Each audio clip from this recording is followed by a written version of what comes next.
By now, we've all seen the headlines. Preterm birth rate, maternal mortality, and infant mortality, and birth trauma are at an all-time high, particularly in communities of color, where access to culturally competent care is limited, if at all.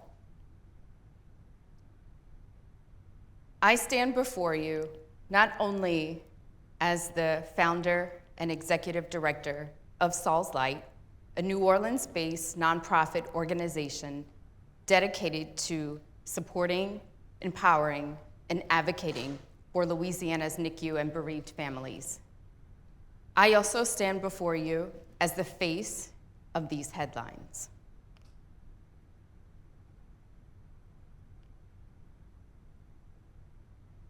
Back in 2014, my son Saul was born after 2 days of labor, unrecognized by myself as a first-time mom or the healthcare professionals from whom I sought counsel. After a near month-long NICU stay and catastrophic grade 4 IVH, my sweet boy died in my arms, and I was left to pick up the pieces of a life without him. But how does one move forward after experiencing life's most devastating occurrence? The short answer is, there isn't a choice. Life goes on, and so you must. But the long answer begs many more questions, and it is a bit more complicated. Feelings of, did I do something wrong? Could anything have been done differently? And more important, am I the only person in the world that this has happened to? Well, I wish I could tell you that my story is unique. But you saw the headlines. I'd like to introduce you to Nicole and Bryant, Ariane and Shane, Paige and Josephine. Our faces are the reality of Black women giving birth in this country every day. And our babies, well, they left this earth as soon as they came. It was all too soon. Since founding this organization, I've been attempting to answer this question of why. Why are these our birth outcomes? Why do Black women experience care so differently than their white counterparts? Why do these gaps in perinatal care exist? And furthermore, how can we, as the village, support their unique needs? I've narrowed it down to 3 reasons. Our babies are 50% more likely to be born prematurely, and they're nearly 4 times more likely to die due to low birth weight. And the mothers of Black babies, well, it's not surprising, but they experience higher rates of perinatal mood disorders. So in answering this question of why, I've narrowed it down to 3 reasons. The first is that Black women, and by default their babies, disproportionately experience barriers in access to care. So things like where they live, and particularly in the political battlegrounds of the South, that's access to comprehensive reproductive health care. The second is adverse socioeconomic factor, things like income, education, employment. And plainly put, racism, discrimination in medical care before, during, and after birth. Now, it is not lost on me that I might be preaching to the choir, that none of these reasons are new to this crowd. But what if I told you that the answer to building resilient communities that is improving outcomes and reducing disparities lies in the hands of the very people experiencing those disparities, in collaboration with the very same people sitting in this room today. And I know that because this is how we're doing it in Louisiana. Just last year, Saul's Light was the subject of a capstone research project out of Vanderbilt University. And they described what we do as this: employing a unique blend of hospital partnerships and culturally sensitive, inclusive support programs to reduce racial disparities in perinatal outcomes. The author of this work, New Jersey Councilwoman Maria Begg-Roberson, is herself a NICU mom whose son died as a result of prematurity. And what her research demonstrates is what we at Saul's Light sees clearly. And it's that health equity starts in the community, right where people live. It's why we use the health equity framework to create a multifaceted approach to improving outcomes, particularly amongst communities of color and marginalized folk. We like to call this the village approach. Let's take a closer look. On the left 3 domains is where Saul's Light uses its capital to create a supportive environment which reduces feelings of isolation and fosters a sense of community. We empower mothers to understand medical information, to be able to access resources, and to be able to address postpartum issues. All of our outreach is aligned with our goal to provide accessible and culturally sensitive services. And as you can see here, what's missing on the right side is the ecosystem. And this is where you come in. Because this realm of the village approach is far beyond the reach of our organization. It is made up of healthcare professionals, just like you, legislators, for-profit entities, and all those who love equity and justice. Their input and their dedication is necessary not only to further the goals of the organization, but to be able to make structural change, which is where we really see the reduction of disparities occur. For example, in 2021 and 2022, Saul's Light, along with its ecosystem, was able to add 3 new laws to the Louisiana books. The first created a $2,000 tax credit for the parents of stillborn babies to avail themselves of mental health services, to address financial hardship, or simply take time off to grieve. As we know, there is no dedicated paid leave in our state, and there's certainly not any dedicated bereavement leave. The next 2 set of laws created greater access to donor human milk for medically fragile babies. This was a really big deal in Louisiana, where our babies are born at a premature rate of 13%. These laws required donor human milk to be covered by Medicaid and commercial insurance, not just for inpatient NICU stays, but up to 2 months postpartum, continuing to give babies access to the very best nutrition. But we could not do this without the power of that ecosystem. Tenacious family advocates and dedicated medical professionals, those who care for them, are the ones who went to the Capitol in Baton Rouge and raised their voices and allowed these laws to be passed.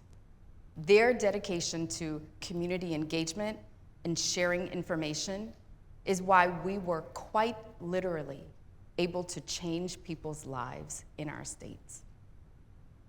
And this level of partnership is a key factor in our ability to improve outcomes.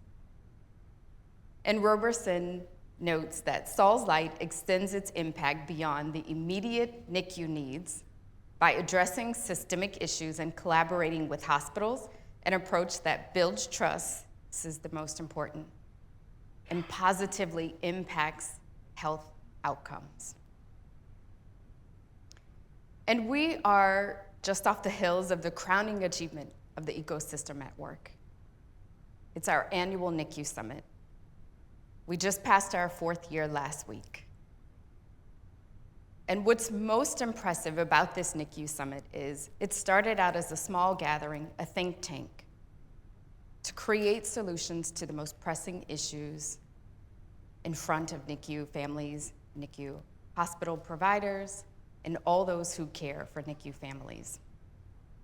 Well, we've grown, and we've grown far outside of Louisiana.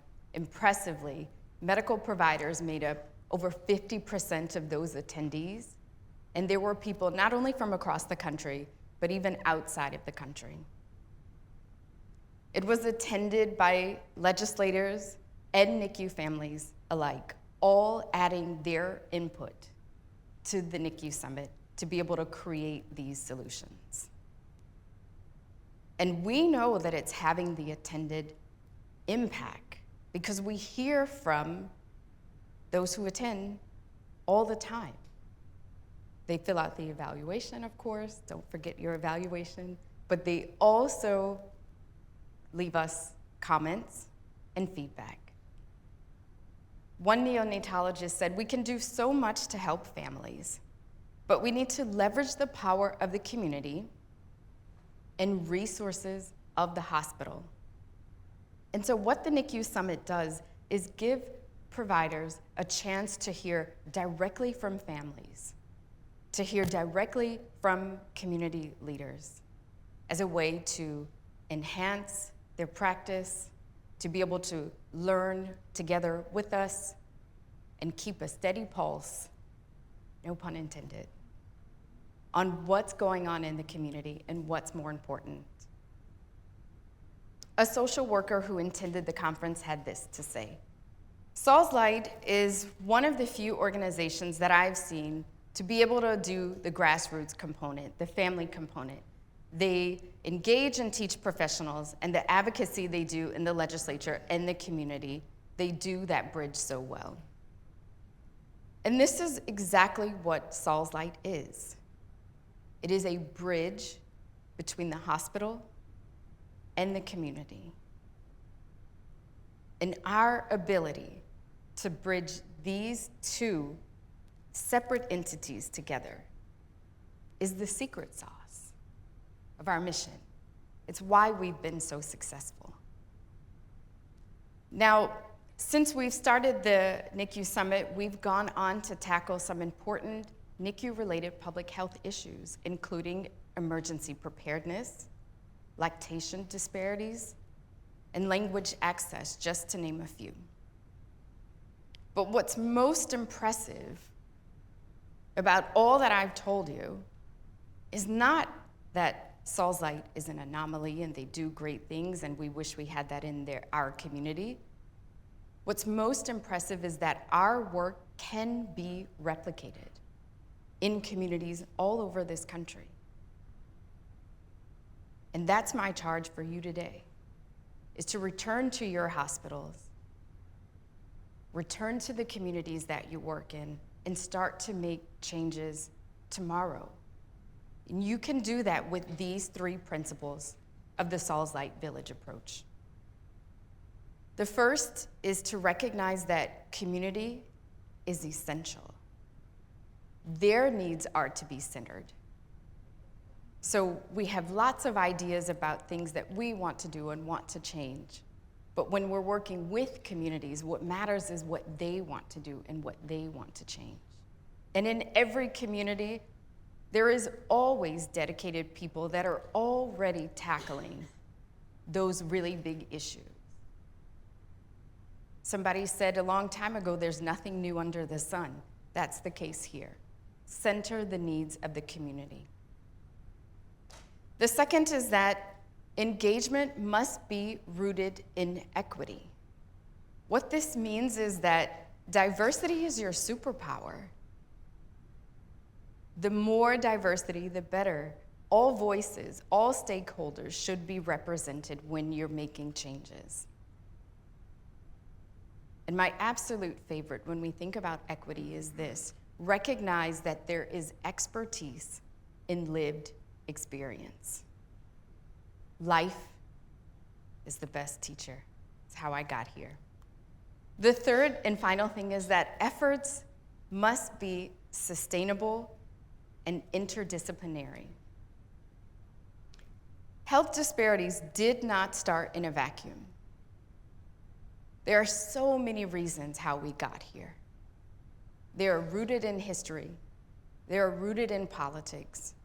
They're rooted in economics.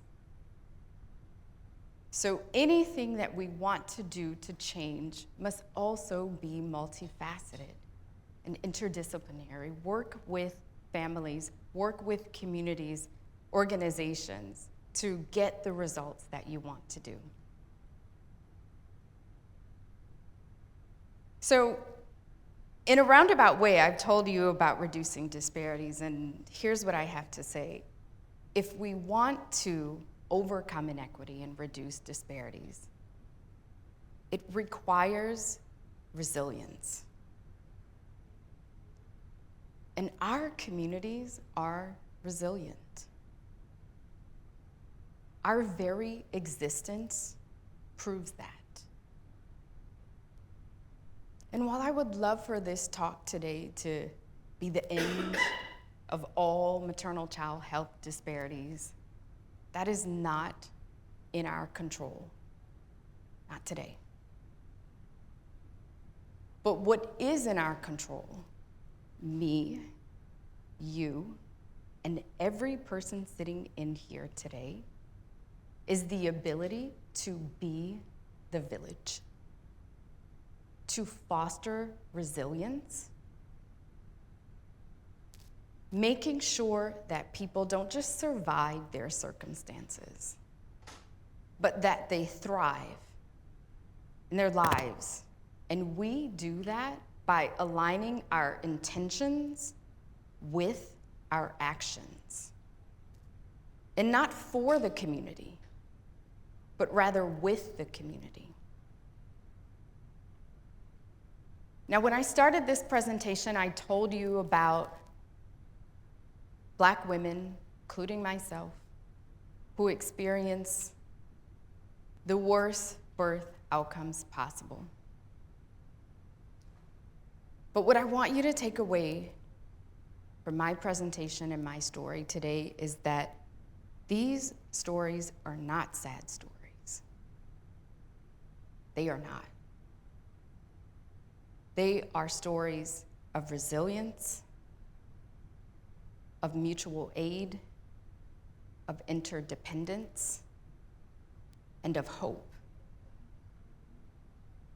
And my hope today is that you'll join with us to bring light to what can be the darkest times of a family's life. The ecosystem plays a vital role in the building of a village. We are saving ourselves, we are doing the work, but we need your help. Please join our village. Thank you.